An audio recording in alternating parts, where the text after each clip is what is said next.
नमस्कार दोस्तों, मैं विनाश दास रेशनल कबीर यूट्यूब चैनल में आप सबका हार्दिक स्वागत करता हूं। साथियों, चैनल को सब्सक्राइब नहीं किए हो तो सब्सक्राइब करें और अपने साथियों तक वीडियो ज़रूर पहुंचाएं। मनुस्मृति की पढ़ाई कई दिनों से बंद है, आज उसी को रेगुलर करने का प्रयास करता हूं। दोस्तों, अभी तक हमने देखा था कि ब्राह्मण अपने से नीचे के 3 वर्णों के जो है स्त्री से विवाह कर सकता है।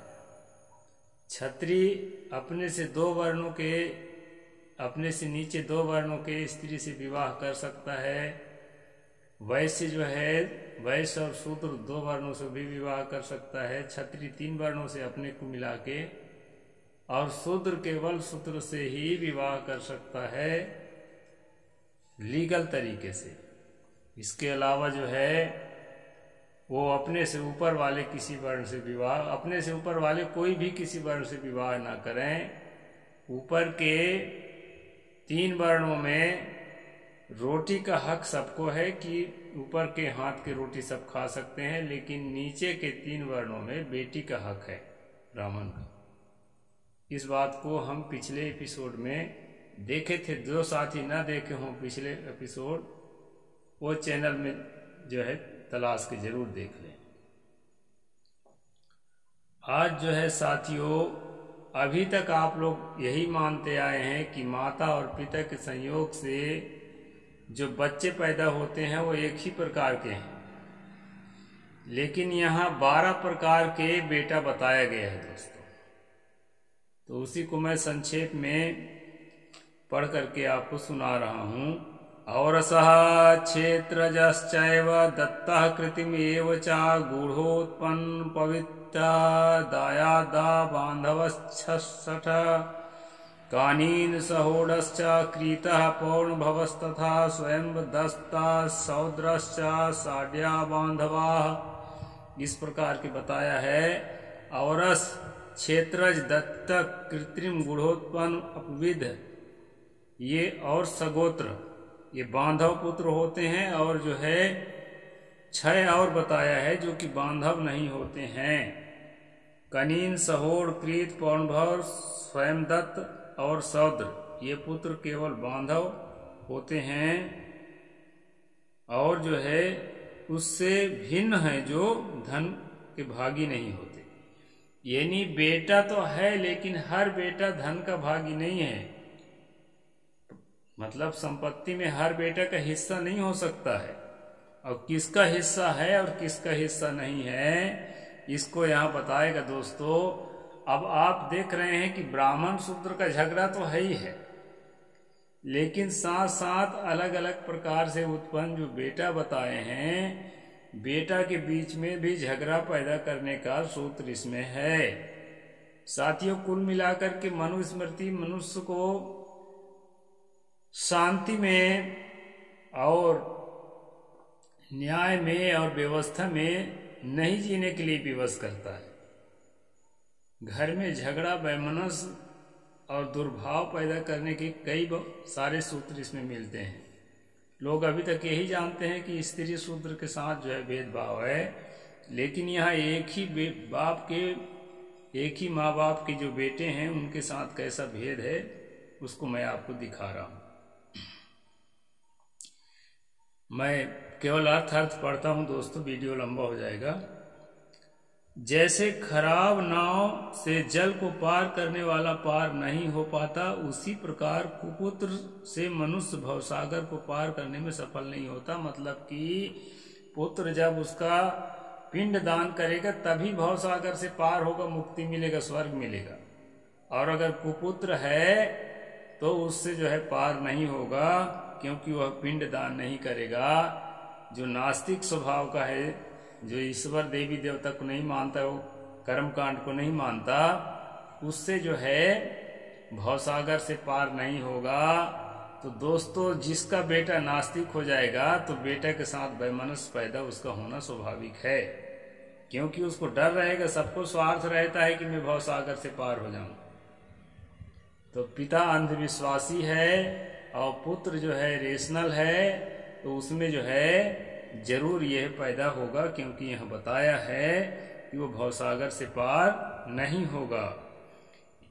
यदि एक ही धन से औरस और क्षेत्र दोनों अधिकारी हों तो जिस पुत्र का पिता का धन है वही उसको पा सकता है, दूसरा पुत्र नहीं पा सकता है। एक औरस पुत्र ही पिता की संपत्ति का अधिकारी होता है। शेष पुत्रों को निर्दयता के निवारणार्थ जीविका के उपाय कर देना चाहिए।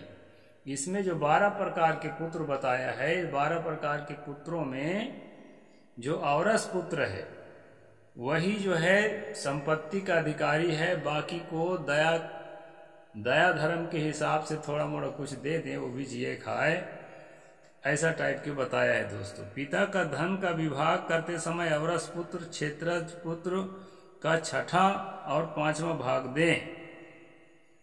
क्षेत्रज और दूसरा प्रकार पुत्र है। पिता के धन का उत्तराधिकारी औरस और क्षेत्रज पुत्र होते हैं। अन्य 10 प्रकार के पुत्र गोत्र धन के अनुसार क्रम से एक के बाद दूसरा उत्तराधिकारी होता है। यानी 2 तरह के जो है ठीक हैं थोड़ा, और जो 10 तरह के हैं, कुल 12 प्रकार बताया है। वैदिक रीति से संस्कारित अपनी स्त्री से जो पुत्र उत्पन्न करता है, मतलब मंत्र करके, जो मैंने पहले बताया था कि गर्भाधान संस्कार मंत्र के द्वारा ब्राह्मणों से कर्मकांड कराने के बाद जो है एक दूसरे के संबंध बनाते हैं पति पत्नी, उससे जो पैदा होगा वही औरस पुत्र है। तो उस औरस पुत्र को क्या है बताया है कि सर्वश्रेष्ठ पुत्र है।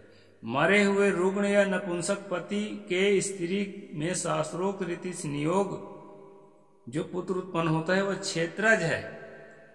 यानी क्षेत्रज को भी धन में थोड़ा अधिकार दिया है औरस के बाद।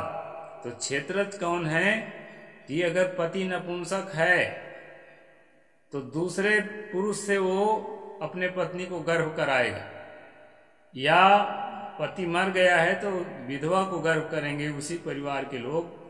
पीछे एपिसोड में बताया आया हूं, उसका जेठ या देवर या कोई भी जो है उसको गर्भ करेगा। वैसे 11 बार तक 11 लोगों को हक है उसको गर्भ करने का मनुस्मृति के हिसाब से। तो वो जो पुत्र है वो जो है क्षेत्रज पुत्र कहलाएगा, जो नियोग से पैदा हुआ है, उसको भी धन में अधिकार है। माता पिता जिस सजाती पुत्र को अपनी खुशी से जलोत्सर्ग द्वारा किसी पुत्र भाव रूपी अपादग्रस्त को देते हैं उस पुत्र को दत्तक पुत्र कहते हैं। दत्तक मतलब गोद लिया हुआ, किसी को अर्पित कर दिया है, इस प्रकार से। ये तीसरा हुआ। सजाती गुण दोष को जानने वाले पुत्र के गुणों के युक्त पुत्र को अपना पुत्र मानकर रखा जाता है, उसे कृत्रिम पुत्र कहते हैं। अपने ही जाति का अगर कोई बेटा है उसको हमने रख लिया तो वो कृत्रिम पुत्र हो गया, क्योंकि उसको हमने पुत्र मान लिया। घर में पुत्र उत्पन्न हुआ किंतु वह किससे हुआ यह किसी को मालूम नहीं, ऐसे पुत्र को गूढ़ोत्पन्न पुत्र कहते हैं। पुत्र उसी का माना जाएगा जिसके स्त्री से उत्पन्न हुआ, यानी जिसके पत्नी से पुत्र उत्पन्न हुआ है उसी का वो माना जाएगा, लेकिन गूढ़ोत्पन्न माना जाएगा क्योंकि वो उससे संबंध नहीं बनाया। यानी इससे ये समझा जा सकता है दोस्तों कि एक स्त्री जो घर में आती है वो जो है उसको जेठ देवर ससुर कौन कौन उसके साथ संबंध बनाते हैं, ये सब छूट है मनु के हिसाब से। और उससे जो बच्चा पैदा होगा उसका कहलाएगा जिस जो विवाह करके लाया है। माता पिता दोनों से या किसी एक के त्यागे हुए पुत्र को जो पालन पोषण करके पुत्रवत रखता है उसको अपविद्ध पुत्र कहा जाता है।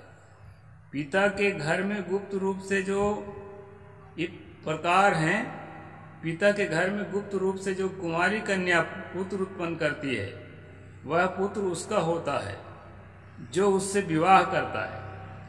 यानी गर्लफ्रेंड बॉयफ्रेंड जो हो जाते हैं उससे जो बच्चा पैदा हुआ है वो बच्चा भी उसी का होगा जो जिससे वो उसका विवाह होगा, लेकिन वो बच्चा जो है कनीन पुत्र कहा जाएगा। जानते हुए अनजान में गर्भवती कन्या के साथ विवाह कर लेता है, उस गर्भ से उत्पन्न पुत्र को सहोड़ पुत्र कहते हैं। जैसे प्रभु यीशु जो है गर्भवती हालत में उसके मां ने विवाह किया था, तो इसको मनु की भाषा में सहोड़ पुत्र कहते हैं। अच्छा, जो पुत्र कुछ मूल्य देकर माता पिता से खरीदा जाता है, वह सजाती अथवा विजाती हो, वह कृत पुत्र कहलाता है। यानी बेटा खरीदने का भी विधान इसमें है, शूद्र खरीदने का, स्त्री खरीदने का, इसी प्रकार बेटा खरीदने का विधान भी इसमें बताया है। दोस्तों, जो स्त्री पति से त्याग दी जाए अथवा विधवा होने पर स्वयं दूसरे की स्त्री होकर पुत्र उत्पन्न करे, दूसरे जगह चला जाए अपने पति छोड़कर दूसरा पति से, वैसा पुत्र को पौर्ण भव पुत्र कहलाता है। पूर्वोक्त विधवा यदि अक्षत योनि, यानी पति से एक को दिन संबंध नहीं हुआ है, किसी से नहीं हुआ है, उसको अक्षत योनि कहते हैं मनु की भाषा में। अक्षत योनि अथवा ऐसी अवस्था में पति त्याग दी गई हो, पति द्वारा त्याग दी गई हो, फिर पति के पास आ जाए, दोनों स्थिति में पुनः विवाह संस्कार हो सकता है। मतलब उसी के साथ जो है उसी पति के पास दोबारा वो आ सकती है। इस कारण से वह स्त्री पूर्णभू कही जाएगी। और पितृहीन अकारण ही माता का त्याग दिया गया हो, अपने ही सौंप दे, उसका स्वयं दत्त पुत्र कहा जाता है। जिस पुरुष को काम बस होकर ब्राह्मण शूद्र से उत्पन्न करता है, उस पुत्र को पार्श्व कहते हैं, क्योंकि वह जीता हुआ भी सौ मुर्दे के समान है। ये बहुत महत्वपूर्ण बात है दोस्तों, इसलिए कि अगर कोई ब्राह्मण, जैसे व्यास जी को इसी श्रेणी में रखा जाएगा, पार्श्व में, क्योंकि पराशर ने